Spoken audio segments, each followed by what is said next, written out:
Okay. Assalamualaikum. Good morning to everyone. Welcome to my online class again, organized by South Asian School and College, Chattogram. How are you?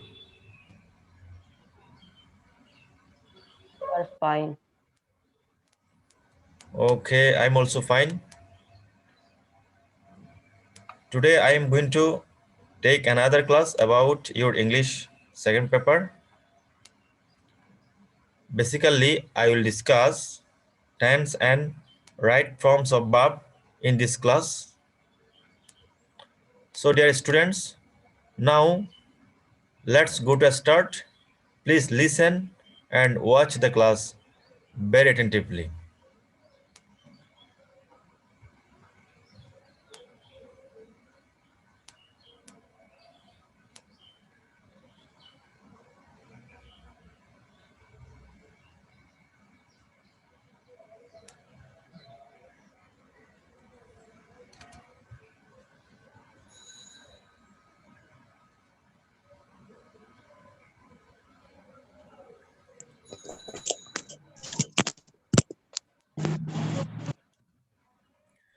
Okay, can you watch the slide? Yes, sir. Clear করে দেখা যাচ্ছে? হ্যাঁ, sir. Okay, this is my introduction. I mentioned here class, subject, and the topic of the today's class. You obviously know that in the last class, I discussed parts of speech and its classification. In this class, I will discuss tense and right form of verb. Verbs. একটু শোনো, আমরা parts of speech আলোচনা করার আগে আরো দুটি class নিয়েছিলাম। ওখানে একটা ক্লাসে টেন্স সম্পর্কে আলোচনা করা হয়েছিল। আজকের ক্লাসটি হচ্ছে তোমাদের রিভিউ ক্লাস, রিভিশন ক্লাস। তাই আমি এখানে টেন্সের পাশাপাশি কিভাবে স্যারের কথা বলছেন রায়হান তাদের নাকি ডিস্টার্ব করতেছে। তুমি কোন রায়হান? আমি নিয়ম। তুমি নিয়ম। এ নিয়ম হইছে বেড়াইতে। তুমি মনে সরি, করছস আমাদের একটা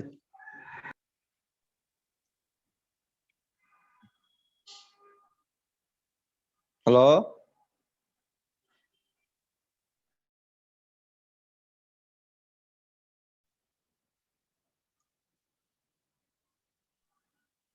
স্যার মিউট করে রাখছে। স্যার মিউট করে রাখছেন আপনি। স্যারের স্যার, কথা আপনি বলতে mute আছে করে কিন্তু মিউট করে রাখছে। স্যার মিউট, আপনি মিউট করে রাখছেন। উনি বুঝতেছে বেটা, তুই বলতেছিস যে উনি মিউট না। Hello, Mindestic 1, 2, 3. ভাই রায়হান, তুমি কিছু মনে করিও না। এই কথা বলিও না, একদম কথা বলবো না। ওকে, Yes. now you can see the topic of today's class. The topic of today's class is tense and right form of verbs. আজকের ক্লাসের টপিক হলো টেন্স এবং কিভাবে রাইট ফর্ম ভার্বগুলো টেন্স হিসেবে টেন্সটা কিভাবে রাইট ফর্ম ভার্বে ব্যবহার করা হয় সেই নিয়মগুলো আমরা আজকে পড়ব।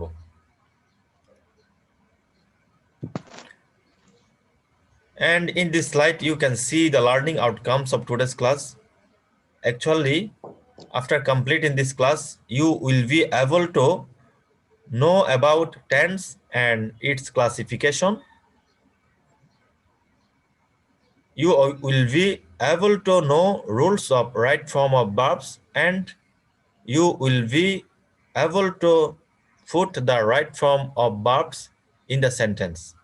এই ক্লাসটি শেষ করার পরে আমরা টেন্সের প্রকার সম্পর্কে জানতে পারবো এবং রাইট ফর্ম অফ ভার্বের বিভিন্ন রুলস সম্পর্কে জানতে পারবো।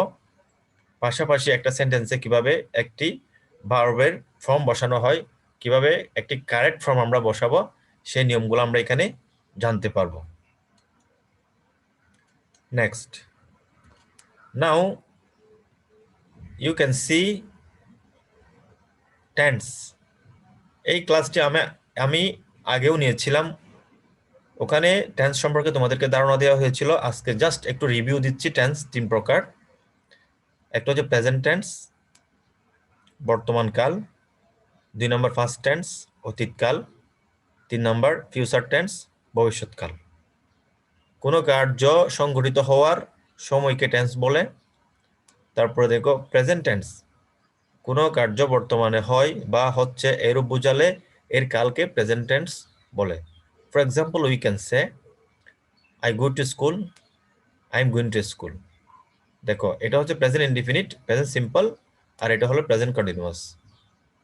ফার্স্ট টেন্স, কোনো কাজ অতীতকালে সম্পন্ন হয়েছিল বা হচ্ছিল এরূপ বোঝালে এর কালকে ফার্স্ট টেন্স বলে। For example we can say I went to school, আমি স্কুলে গিয়েছিলাম।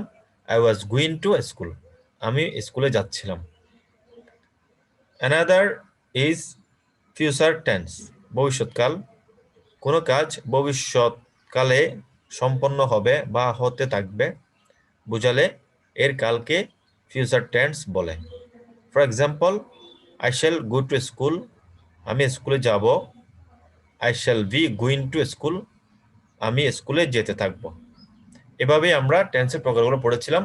আবার প্রত্যেকটা প্রকার এখানে 4 প্রকার করা হয়: present indefinite, present continuous, present perfect, present perfect continuous. এভাবে 4 ফর্ম করে, তিনটাতে 4টা করে ফর্ম হবে। এগুলো আমরা এর আগে পড়েছিলাম। Now you can see classification of tense. এখানে দেখো প্রেজেন্ট টেন্সের 3টে প্রকার: present indefinite, present continuous, present perfect, present perfect continuous. Past টেন্সের অনুরূপ past indefinite, past continuous, past perfect continuous. ফিউচারও সেম অবস্থা: future indefinite, future continuous, future perfect continuous. এই প্রত্যেকটা ফর্মের স্ট্রাকচার আমরা এর আগে ক্লাসে পড়েছিলাম। ওকে, এর আগে ক্লাসে আমি টেন্সের যখন ক্লাস নিয়েছিলাম তখন এখানকার প্রত্যেকটার স্ট্রাকচার দেখিয়ে দিয়েছিলাম না? স্ট্রাকচারে কারো সমস্যা আছে? এগুলোর গঠন প্রণালীতে কোনো সমস্যা আছে কারো? এখন আমি রাইট ফর্ম অফ ভার্বে যাব, সেই জন্য বলছি। ওকে, তাহলে আমি এখন অন্য একটি পার্টে যাচ্ছি। টেন্স কিভাবে রাইট ফর্ম অফ ভার্বে ব্যবহার করা হয় সেই নিয়মগুলো আমরা একটু পরে জানবো।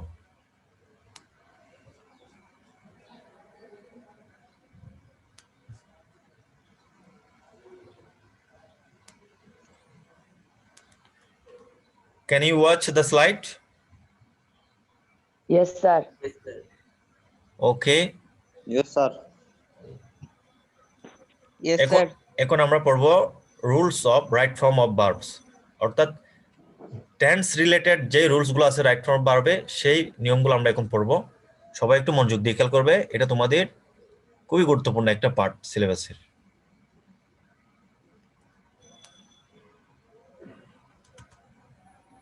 Rule 1. Every day, daily, regularly, often, normally, usually, always, generally, sometimes, very often, seldom, occasionally, frequently, every time প্রভৃতি অ্যাডভার্বযুক্ত বাক্য সব সময় প্রেজেন্ট ইনডিফিনিট টেন্স হয়। তাহলে আমরা যখন রাইট ফর্ম ভার্ব করব সেক্ষেত্রে যখন কোনো বাক্যের মধ্যে এই ওয়ার্ডগুলো পাবো, এই অ্যাডভার্বযুক্ত বাক্য পাবো, সেই ক্ষেত্রে আমরা অবশ্যই ভার্বটার প্রেজেন্ট ইনডিফিনিট টেন্স বসাবো। বুঝতে পেরেছ? Yes, sir. এই ওয়ার্ডগুলো তোমাদের মুখস্থ রাখতে হবে, কারণ সেন্টেন্সে এই ওয়ার্ড থাকার সাথে সাথে তোমাদেরকে চিন্তা করতে হবে এখানে যে ভার্বটি বসবে সেটা প্রেজেন্ট সিম্পলের ভার্ব বসবে, প্রেজেন্ট সিম্পলের স্ট্রাকচার বসবে। ফর এক্সাম্পল উই ক্যান সে, দেখো ইনকারেক্টটা দেখবো আগে। Incorrect, Maria go to school regularly. এখানে আমরা রেগুলারলি পাচ্ছি না? হ্যাঁ, স্যার। রেগুলারলি, এই রেগুলারটা থাকার কারণে এই সেন্টেন্সের মধ্যে আমাকে এটা চিন্তা করতে হবে, এটা প্রেজেন্ট ইনডিফিনিট টেন্স হবে। এখন মারিয়া কি গো হয় নাকি গুস হবে? থার্ড পারসন সিঙ্গুলার নাম্বার হলে সাবজেক্ট, ভার্বের সাথে এস অথবা ইএস যোগ করতে হয়। এক্ষেত্রে আমরা গো এর সাথে ইএস যোগ করব। তো বাক্যটা হচ্ছে এখন দেখো, কারেক্ট হচ্ছে মারিয়া goes to school regularly. Regularly. Clear?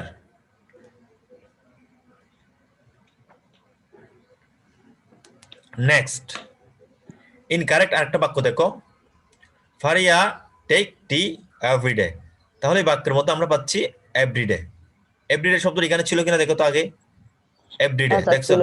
হ্যাঁ, তাহলে এভরিডে শব্দটা থাকার কারণে আমাকে এটা প্রেজেন্ট সিম্পল করতে হবে। এই জন্য আমরা এখানে দেব প্রেজেন্ট সিম্পলের ক্ষেত্রে Faria third person singular number, এই জন্য আমরা 12 সাথে অথবা এস অথবা এস যোগ করবো, এখানে এস যোগ হবে। কারেক্টলি বাক্যটি হবে এরকম, ফারিয়া টেক্স টি এভরিডে। ক্লিয়ার? এটুকু ক্লিয়ার? Yes, sir. কেউ বুঝো না এরকম আছে এখন?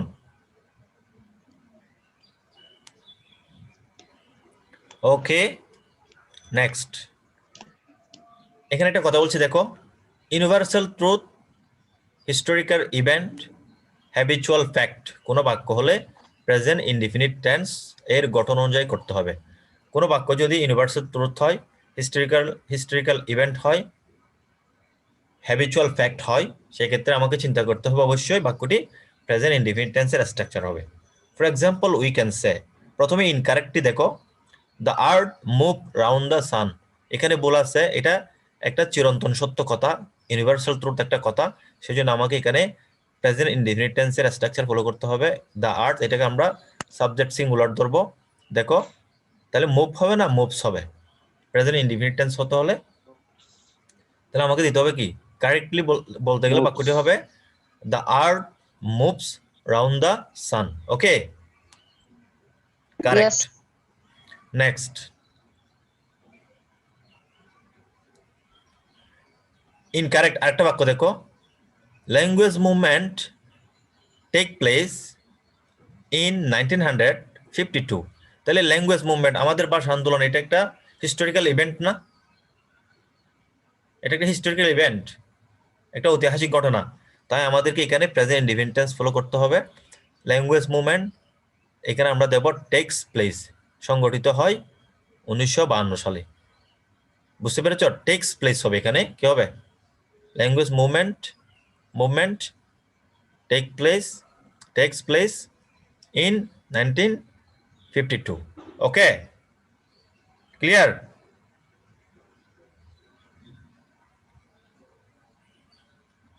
Yes, sir. নেক্সট,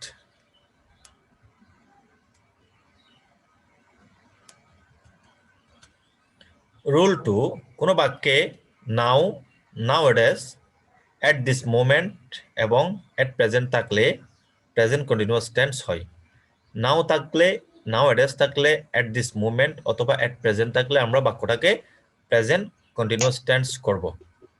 এখন দেখো, তোমাকে অবশ্যই প্রেজেন্ট কন্টিনিউয়াস টেন্সের স্ট্রাকচার জানতে হবে না? তাহলে এখানে নিচে আমি একটু করে দিয়েছি দেখো, subject am is are plus ভার্বের সাথে আইএনজি যোগ, এরপর অবজেক্ট। তাহলে স্ট্রাকচারটা হচ্ছে প্রেজেন্ট কন্টিনিউয়াস টেন্সের, আমরা এখানে টেন্সও একসাথে শিখবো।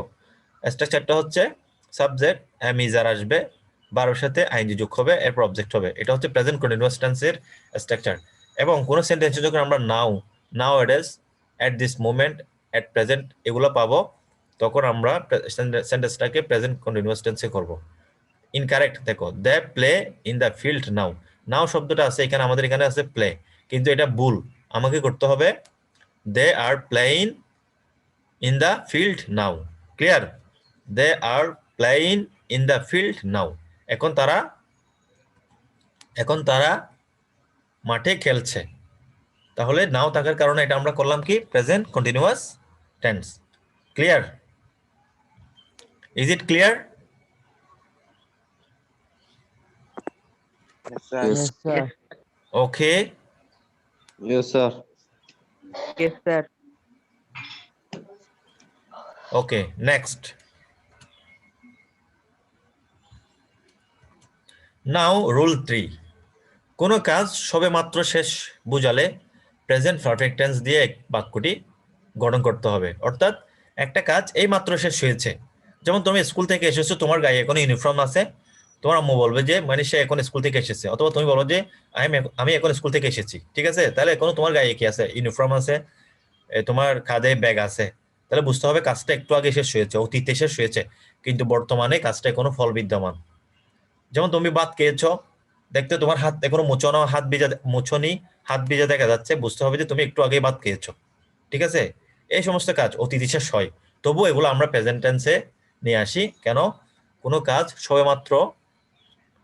কাজ সবেমাত্র শেষ বোঝালে প্রেজেন্ট পারফেক্ট টেন্স দিয়ে বাক্যটি গঠন করতে হবে। কোন সেন্টেন্সে একটু খেয়াল করো, কোন সেন্টেন্সে already, just, just now, recently, lately, yet, এবার প্রভৃতি সময় নির্দেশক ওয়ার্ড থাকলে প্রেজেন্ট পারফেক্ট টেন্স হয়। তাহলে আমরা কোন সেন্টেন্সে যখন অলরেডি, জাস্ট অথবা just now, recently, lately, yet, এবার এই ওয়ার্ডগুলো পাবো, তখন আমরা এই সেন্টেন্সটাকে প্রেজেন্ট পারফেক্ট টেন্সের স্ট্রাকচার দিয়ে শেষ করব। ওকে, এখন প্রেজেন্ট পারফেক্ট টেন্সের স্ট্রাকচার হচ্ছে যে সাবজেক্ট, এরপর হ্যাভ অথবা হ্যাজ, এরপরে বি3 বলতে আমরা ভার্বের ফার্স্ট পার্টিসিপল ফর্মকে বোঝাই। তাহলে এখানে দেখো ইনকারেক্ট, ভুলটা কিরকম? I already finish the work, এখানে ভুল আছে। কেন? অলরেডি শব্দটা থাকার কারণে আমাকে বুঝতে হবে এটা প্রেজেন্ট পারফেক্ট টেন্স হবে। এই জন্য আমরা কারেক্টলি বলতে গেলে বাক্যটি হবে I have already finished the work. Clear? ফিনিশটা হয়ে যাবে তোমার ফিনিশড, বি3, ভার্বের ফার্স্ট পার্টিসিপল ফর্ম। ওকে, বুঝতে পেরেছো? স্যার। Okay, sir. আরেকটা Yes, বাক্য sir. দেখো, you finish the work yet. Yet শব্দটা থাকলে আমরা বলছি প্রেজেন্ট পারফেক্ট হবে, তবে ইয়েট শব্দ থাকলে আমরা নেগেটিভ করব, এটাও কিন্তু মাথায় রাখতে হবে। ইয়েট শব্দটা যখন থাকবে তখন আমরা বাক্যটিকে নেগেটিভ করব। You have not finished the work yet, তুমি এখনো কাজটি শেষ করোনি, অর্থাৎ ইউ হ্যাভ নট ফিনিশড। দেখছো, নট দিলাম, ভার্বের বি3 হলো, এখানে ইয়েট থাকার কারণ আমরা হ্যাভ নট ইউজ করলাম। ক্লিয়ার? তাহলে প্রেজেন্ট পারফেক্ট টেন্স গেল। নেক্সট,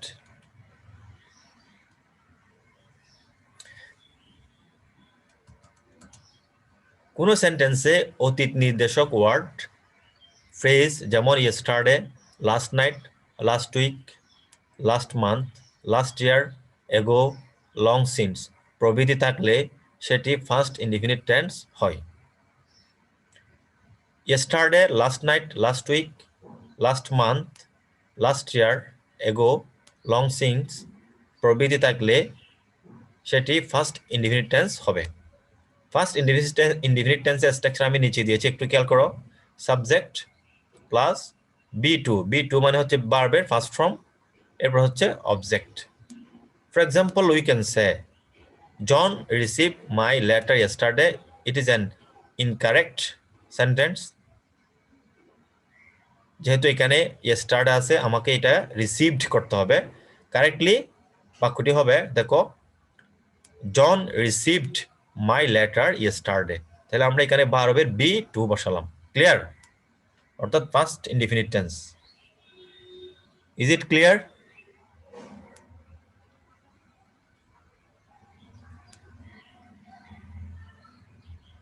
নেক্সট, কোন সেন্টেন্সে tomorrow, tonight, the next day, next week, next month, next year, coming Sunday or coming Monday প্রভৃতি ভবিষ্যৎ নির্দেশক ওয়ার্ড থাকলে তা ফিউচার ইনডিফিনিট টেন্স হয়। এই ওয়ার্ডগুলা ভবিষ্যৎ নির্দেশক ওয়ার্ড, এগুলো থাকলে সেন্টেন্সটাকে তোমাকে অবশ্যই ফিউচার ইনডিফিনিট করতে হবে। তখন আমরা ভার্বের চিন্তাটা করব ফিউচার ইনডিফিনিট টেন্স দিয়ে। সেক্ষেত্রে তোমাকে বাক্যটি বলতে হবে, দেখো, ইনকারেক্ট বাক্য, we go to Dhaka tomorrow. তাহলে টুমোরো থাকার কারণে এখানে আমরা গো দিতে পারবো না, আমাকে করতে হবে we shall go to Dhaka tomorrow, অথবা he will go to Dhaka tomorrow. তাহলে আমরা এখানে দেবো we shall go to Dhaka tomorrow. Future indefinite structure দেখো, সাবজেক্ট প্লাস শ্যাল অথবা উইল প্লাস বি1 প্লাস অবজেক্ট। ওকে, বুঝতে পেরেছ?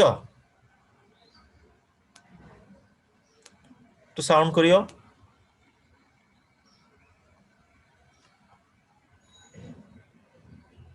Yes, sir.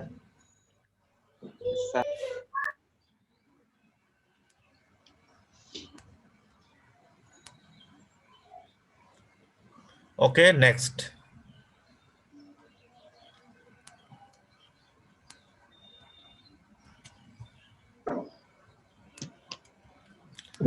Now, rule 7.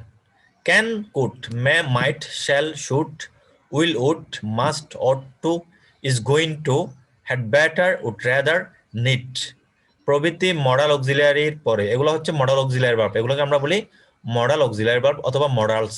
Can, could, may, might, shall, should, will, would, must, ought to, is going to, had better, would rather, need এগুলা থাকলে আমরা অবশ্যই এই ওয়ার্ডগুলোর পরে এই ভার্বগুলোর পরে যে ভার্বটা ব্যবহার করব, যে মেইন ভার্বটা আমরা ব্যবহার করব সেটা প্রেজেন্ট ফর্ম অথবা বেস ফর্ম be1 ইউজ করব। আমরা be1 ইউজ করব।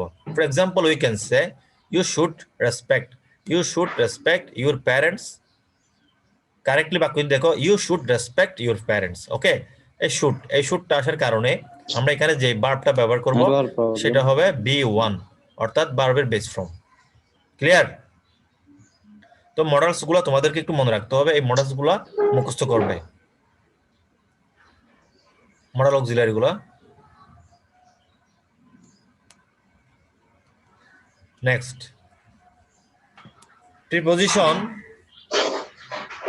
প্রিপজিশনের পর অর্থাৎ প্রিপজিশন বলতে এখানে of, for, without, in, after, upon, by etcetera এগুলোর পর যদি কোনো ভার্ব আসে সেক্ষেত্রে আমরা ভার্বটাকে জিরানে পরিণত করব। এখন জিরান করতে গেলে এই ভার্বটা হবে ভার্ব প্লাস আইএনজি, ভার্বের মেইন ফর্মের সাথে বেস ফর্মের সাথে আইএনজি যোগ। এই প্রিপজিশনের পর যদি কোনো ভার্ব বসে তখন আমরা এই ফরম্যাটটা ইউজ করব। For example we can say Rajib is fond of eat sweets. আমরা এখানে কারেক্টলি যদি বাক্যটি বলতে চাই তখন হবে রাকিব অথবা রাজীব যে কোনো একজন নাম দিবে এখানে, is fond of eating sweet. এই ইটটাকে আমাকে ইটিং করতে হবে কারণ এর পূর্বে একটা প্রিপজিশন ব্যবহার করা হয়েছে। তাই বুঝতে হবে তোমাকে preposition of, for, without, in, after, upon, by এইগুলার পরে সবসময় ভার্বটা আইএনজি যুক্ত হবে। Okay, clear? আরেকটা দেখো আফটার প্রিপজিশন এখানে আমরা দিয়েছি go, after go there I shall meet you, তাহলে বাক্যটি ইনকারেক্ট। আমরা if we want to say correctly we have to say after going there I shall meet you, after going there I shall meet you, after plus verb plus ING. Okay, clear?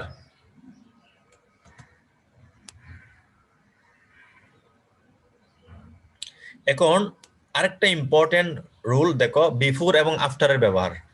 আমরা অনেক সময় first perfect tense ব্যবহার করার ক্ষেত্রে আমরা সমস্যায় পড়ে যাই।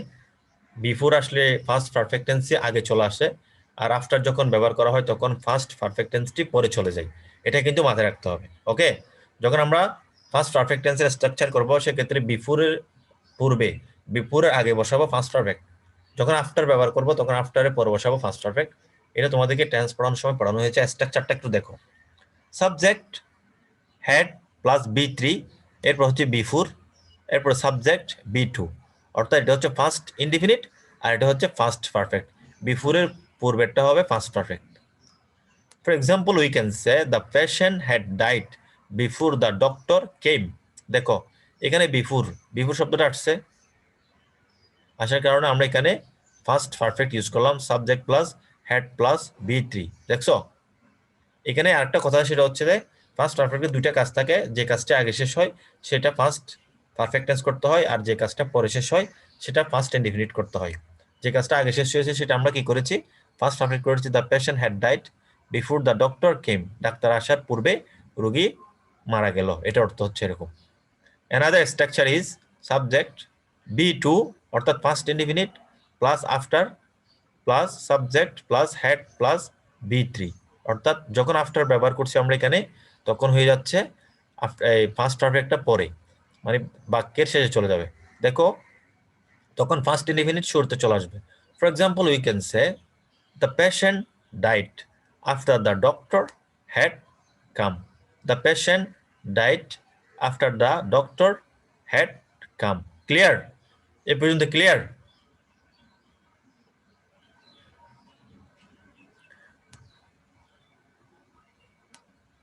Yes, বুঝতে sir. পেরেছো? এই স্ট্রাকচারটা sir. খুবই গুরুত্বপূর্ণ, এটা তোমাদের প্রেজেন্ট পারফেক্ট টেন্স স্ট্রাকচারে কাজে আসবে এবং রাইট ফর্ম বাড়াবো তোমাদের বিফোর এবং আফটার যখন দেখবা সেই ক্ষেত্রে কোন দিকে কোন বার বসাবা, প্রথমে কি ফার্স্ট পারফেক্ট নাকি ফার্স্ট ইনডিফিনিট বসাবা, এটা এই রুলস এর মাধ্যমে তুমি ক্লিয়ার হতে পারবে। ওকে, Sir. Yes, sir. নেক্সট এখানে রাইট ফর্ম বাড়াবার কিছু অংশ আছে, এটা তোমাদের কাজে আসবে না, তবে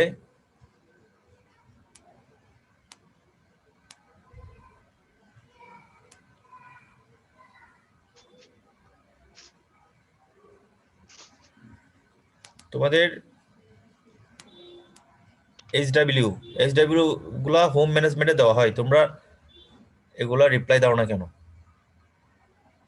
হোম ম্যানেজমেন্টে তোমাদের এইচডব্লিউ দেওয়া হয়, প্রতিদিন চেক করবে, প্রতিদিন home management homework management check করবে, ঠিক আছে? হোমওয়ার্ক ম্যানেজমেন্টে তোমাদের এইচডব্লিউ দেওয়া হয়, সেগুলো চেক করবা, চেক করে ওখানে রিপ্লাই দিবা। ওকে, সফটওয়্যারের মাধ্যমে, আমাদের স্কুলের সফটওয়্যারের মাধ্যমে।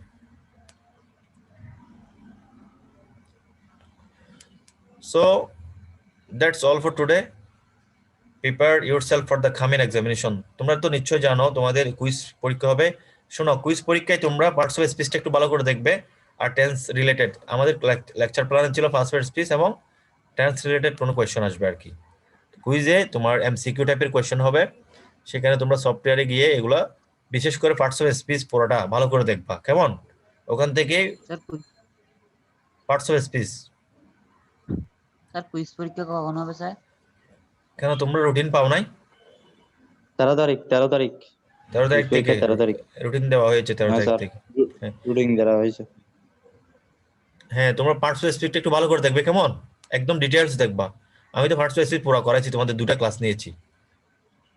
এখান থেকে identify the parts of speech এভাবে আসতে পারে, নাউন শনাক্ত করতে আসতে পারে, অ্যাডজেক্টিভ, প্রোনাউন, এগুলা অ্যাডভার্ব, তারপরে তোমার এই কনজাংশন, প্রিপোজিশন, এগুলা কোনটা কি সেন্টেন্স থেকে তোমাকে বের করতে হতে পারে, অথবা কোনটা কোন ধরনের প্রোনাউন, কোনটা কোন ধরনের নাউন, কোনটা কোন ধরনের অ্যাডজেক্টিভ, কোনটা কোন ধরনের অ্যাডভার্ব, এভাবে কোয়েশ্চেন হবে, কেমন? তো prepare for the coming examination. No more today. Thank you so much. Wish you all the best. Okay. আসসালামু আলাইকুম স্যার। হ্যাঁ, ওয়ালাইকুম আসসালাম। স্যার আসসালামু আলাইকুম। আলাইকুম। আসসালামু আলাইকুম। ওয়ালাইকুম আসসালাম।